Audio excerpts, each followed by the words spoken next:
Bismillahirrahmanirrahim.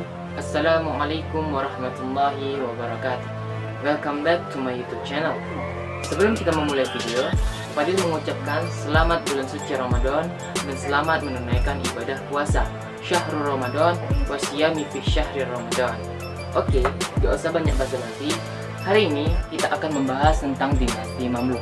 Gimana sih sejarah pembentukannya dan gimana sih pemerintahannya serta kemajuan dan kemunduran dinasti ini. Oke, kita akan mulai.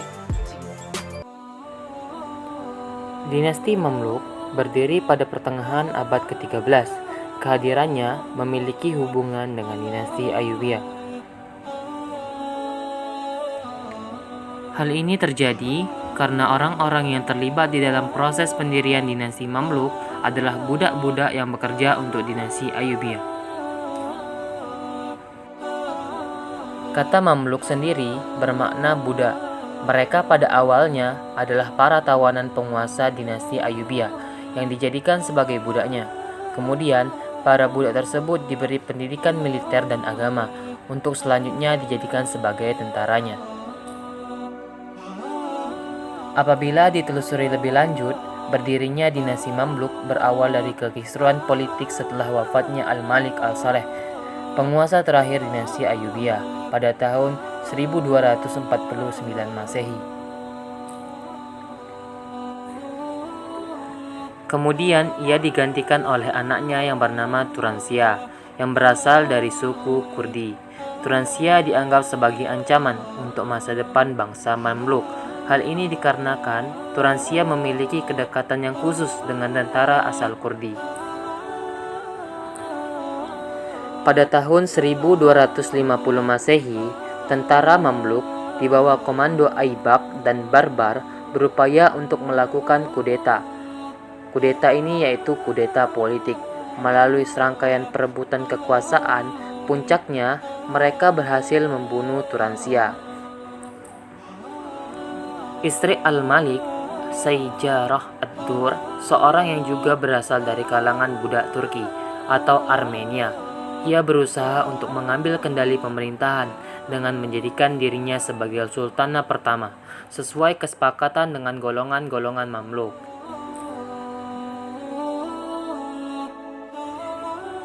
Kepemimpinan Ad-Dur berlangsung 3 bulan, ketika para amir memilih kerabatnya, yaitu Panglima Utama Kerajaan Izzuddin Aibak sebagai sultan. Ia kemudian memutuskan menikah dengan pemimpin Mamluk tersebut dan menyerahkan tampuk kekuasaan kepadanya, sambil berharap ia dapat terus berkuasa di balik layar. Selanjutnya, untuk mengambil simpati keluarga Ayyubiyah, Aibak mengangkat seorang keturunan Ayyubiyah yang bernama Musa sebagai penguasa. Namun, Musa pada akhirnya dibunuh juga oleh Aibak. Dengan tewasnya Musa di tangan Aibak, keberadaan dinasti Ayyubiyah pun berakhir dan menandai awal dari munculnya dinasti Mamluk.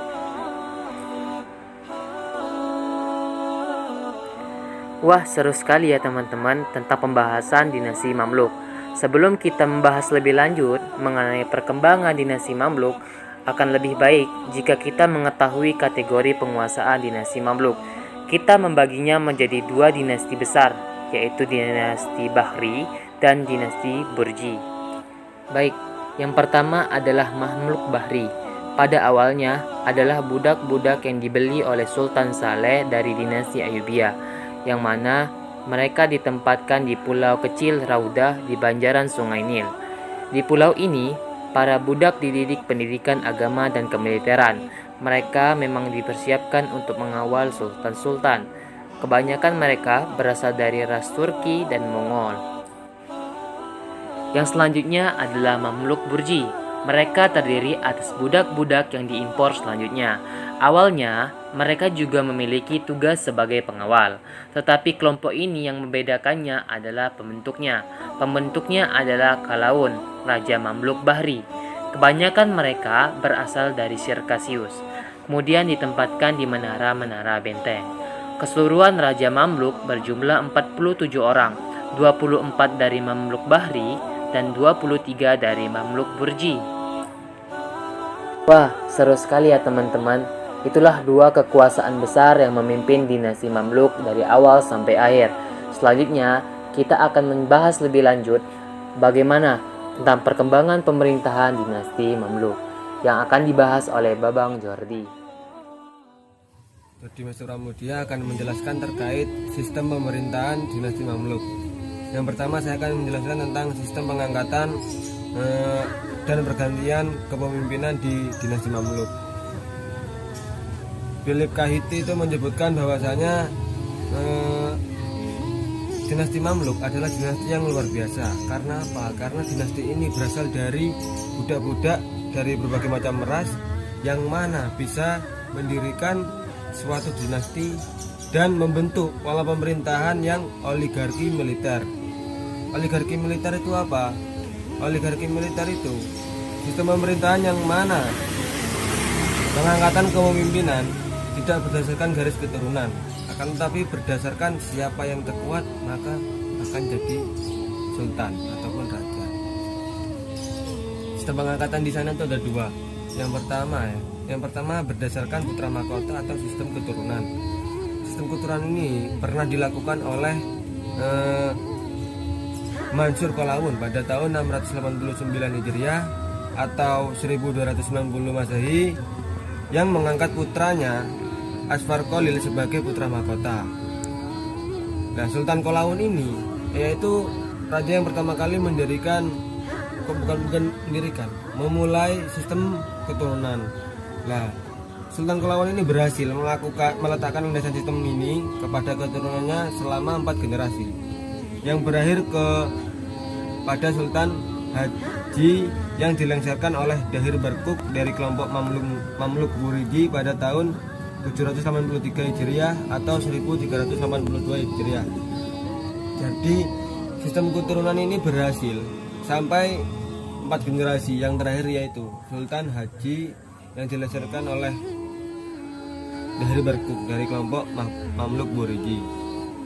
Terus yang kedua yang saya sebutkan tadi yaitu sistem oligarki militer, di mana orang yang terkuat akan menjadi raja atau bisa dikenal dengan orang yang memiliki keistimewaan daripada orang yang lain, seperti dalam bidang kepribadian, terus kekuasaan, jumlah mamluk yang dimiliki dan popularitasnya dalam umat. Jadi kalau pakai sistem yang kedua ini, siapa yang terkuat maka akan menjadi raja. Terkait lembaga dan jabatan penting di dinasti Mamluk. Lembaga utama yang mempunyai otoritas tertinggi dalam pemerintahan adalah sultan, yang dalam menjalankan tugasnya itu dibantu oleh beberapa pejabat. Yang pertama, Naibu Sultanah atau Wakil Sultan. Nah, sebagai Wakil Sultan, Naibu Sultanah memiliki wewenang ikut serta dalam menentukan keputusan-keputusan yang telah diambil oleh sultan terkait memberi gelar amir, terus membagi-bagikan tanah negara seperti itu.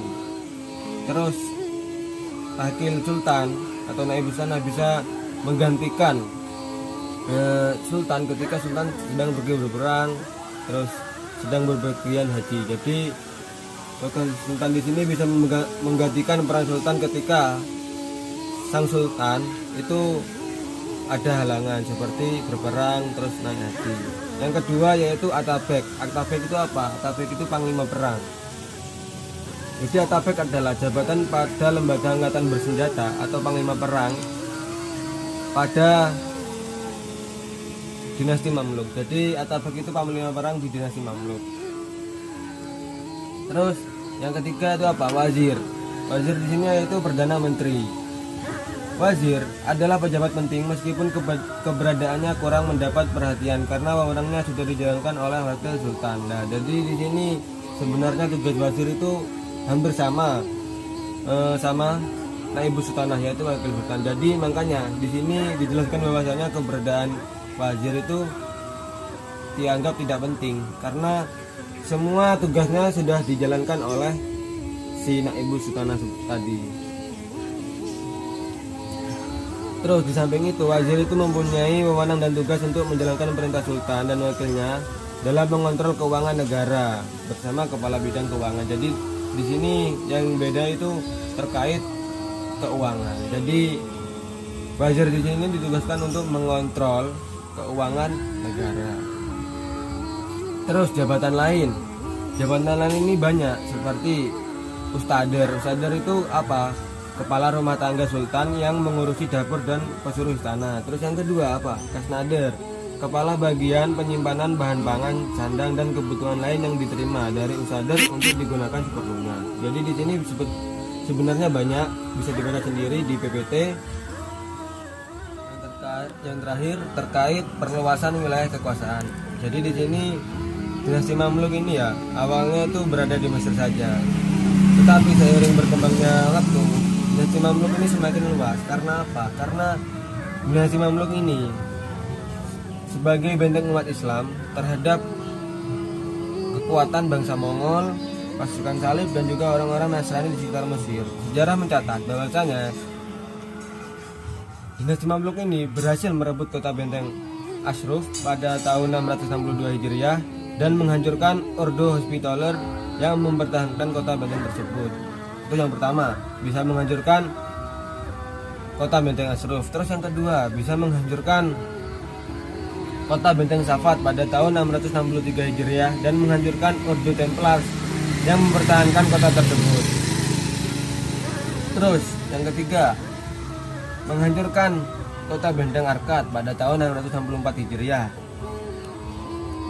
Terus selanjutnya mereka menguasai ibu kota Antioch pada tahun 667 Hijriah. Jadi di sini dinasti Mamluk ini dinasti yang sangat-sangat adidaya, sangat kuat lah. Jadi bisa menghancurkan berapa benteng-benteng terkuat. Assalamualaikum warahmatullahi wabarakatuh.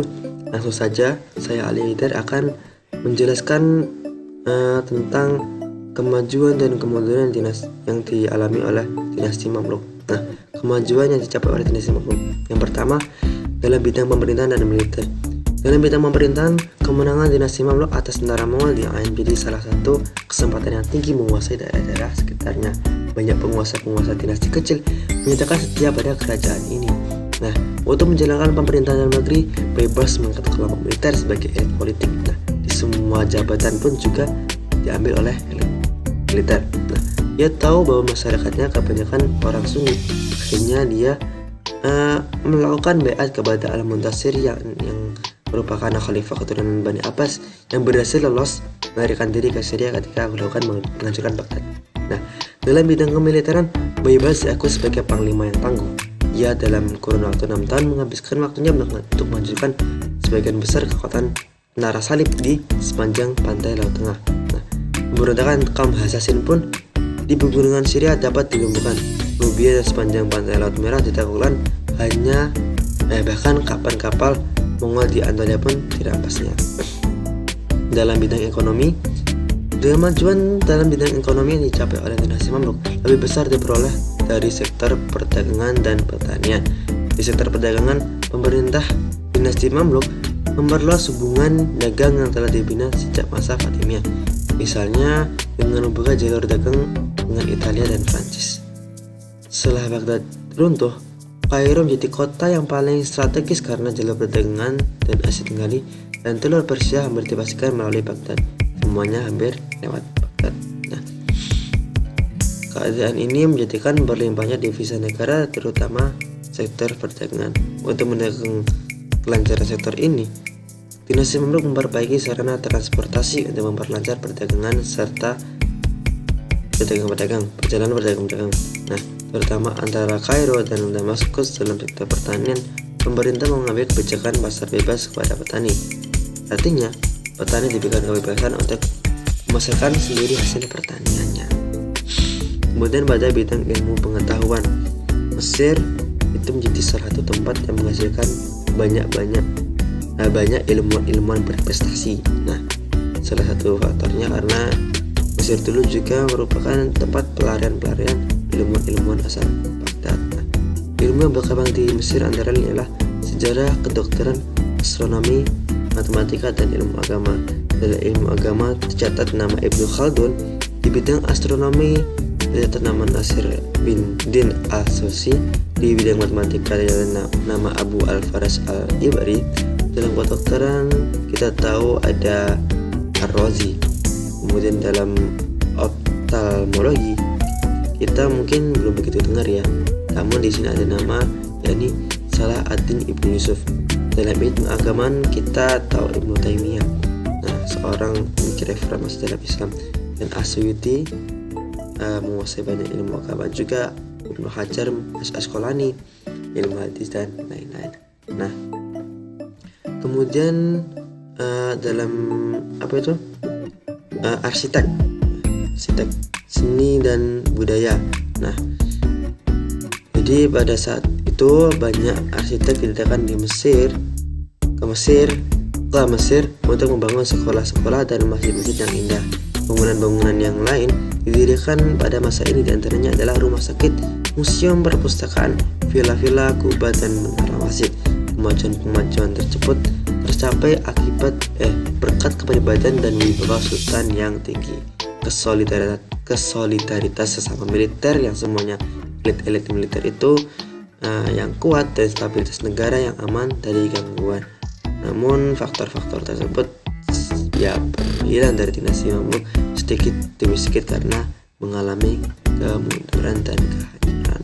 Nah, kemudian masuk pada kemunduran dan runtuhnya dinasti Mamluk. Yang pertama ada dua faktor ya. Yang pertama ada faktor internal. Nah, faktor internal sebagaimana temuan Ibnu al-Taghribirdi yang dikutip dalam Philip Kahiti menjelaskan bahwasanya faktor kehancuran Mamluk al-Burji tampak terlihat pada sultan dan pegawainya yang berperilaku buruk, seperti tipu daya, pembunuhan, dan pembantaian. Sebagian sultan melakukan tindakan kejam, curang, dan sebagian yang lain tidak efisien, bahkan bermoral bejat dan tidak beradab. Sultan Al-Mu'ayyan, seorang pemabuk yang dibeli berkuk dari penjual budak sirkus, melakukan berbagai tindakan keji yang melampaui batas. Begitu pula dalam tulisan Asyuti bahwa hanya Sultan Bakuk dari begitu banyak sultan yang mempunyai ayah seorang muslim.